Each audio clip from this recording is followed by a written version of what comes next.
జంట గురించి గుసగుసలు జోరందుకున్నాయి. దర్శకుడు నటుడు తరుణ్ భాస్కర్, హీరోయిన్ ఈషా రెబ్బా ఇద్దరు కలిసి ఎయిర్పోర్ట్ లో కనిపించడంతో సోషల్ మీడియాలో మళ్లీ డేటింగ్ రూమర్స్ ఊపందుకున్నాయి. ఇటీవల హైదరాబాద్ ఎయిర్పోర్ట్ లో ఇద్దరు దాదాపు ఒకే సమయంలో కనిపించిన వీడియోలు వైరల్ అవుతున్నాయి. దీంతో ఇద్దరు కలిసి ట్రావెల్ చేస్తున్నారా, మళ్లీ ప్రేమ వార్తలకు తెరలి ఇచ్చిందా అంటూ నెటిజన్లు చర్చించుకుంటున్నారు. నిజానికి తరుణ్ భాస్కర్, ఈషా రెబ్బా పేర్లు ఇలాంటి వార్తల్లో రావడం ఇదే తొలిసారి కాదు. గతంలో కూడా పలుమార్లు వీరిద్దరి గురించి సోషల్ మీడియాలో డేటింగ్ రూమర్స్ వినిపించాయి. అయితే ఆ వార్తలపై ఇద్దరు ఎప్పుడూ అధికారికంగా స్పందించలేదు. ఇప్పుడు మరోసారి ఎయిర్పోర్ట్లో కలిసి కనిపించడంతో ఆ పాత చర్చలన్నీ మళ్లీ తెరపైకి వచ్చాయి. అయితే ప్రస్తుతం బయటకు వచ్చిన వీడియోలు, ఫోటోలు చూస్తే ఇద్దరు ఒకే ప్రదేశంలో కనిపించడం తప్ప వారు రిలేషన్లో ఉన్నారనే అధికారిక ఆధారాలు మాత్రం లేవు. కొందరు అభిమానులు ఇది కేవలం యాదృచ్ఛికమే కావచ్చని అంటుంటే, మరికొందరు మాత్రం ఏదో ఉంది అంటూ కామెంట్లు చేస్తున్నారు.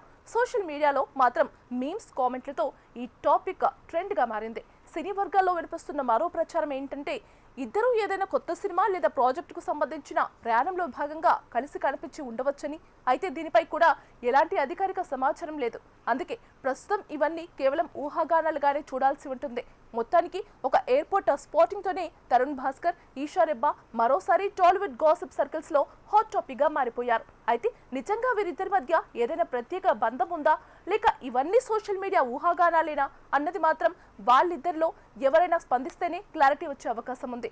అప్పటి వరకు ఈ గాసిప్స్ కు మాత్రం బ్రేక్ పడేలా కనిపించడం లేదు.